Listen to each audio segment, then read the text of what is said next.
All right, so exactly 1 month ago, I got this. This is the GT Nano version 3, and as you can see, the side switch is constantly lit, and there is no way to turn that feature off. You could do a mechanical lockout, but if you don't want to do that, the feature is always turned on. And then when you turn the flashlight on, it lights up even brighter.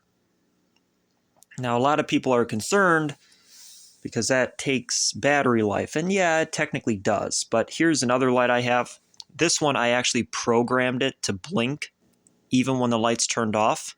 And this goes for years doing that. I mean, it's extremely efficient, very good circuitry, very efficient LED, very big, high capacity battery. So I'm not the slightest bit concerned about that. I was a little curious about this one. They're like, how long is this tiny little thing going to last? I forgot the battery size, but it's small, very small. But here we are a month later.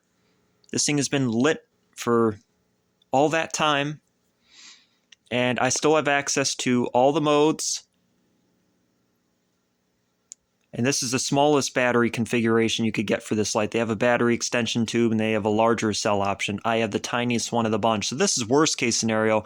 And then if I do a quick double tap, I still have that very impressive turbo mode.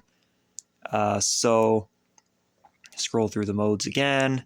Those are the main mode groups. When it's turned off, if I press and hold it, it goes to the lowest mode. Really like that user interface. Then back to the regular low. So yeah, a month later,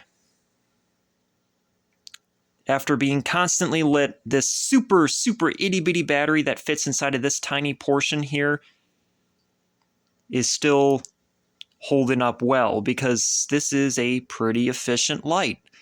You know, it's an LED that's constantly lit, but it's a very efficient LED that's taking a very low amount of power. So yeah, sure, it would be nice if, like this light, it could blink or give you the option to just disable that feature completely if you're really worried about it. But my point is, even though this light is nowhere near as efficient as that light and has a much smaller battery and is nowhere near as expensive, it is still efficient enough to the point where this is really not a problem. And I love being able to find it at night on my nightstand, which is the same reason why I have my other lights set to do that. So there it is. Works fine.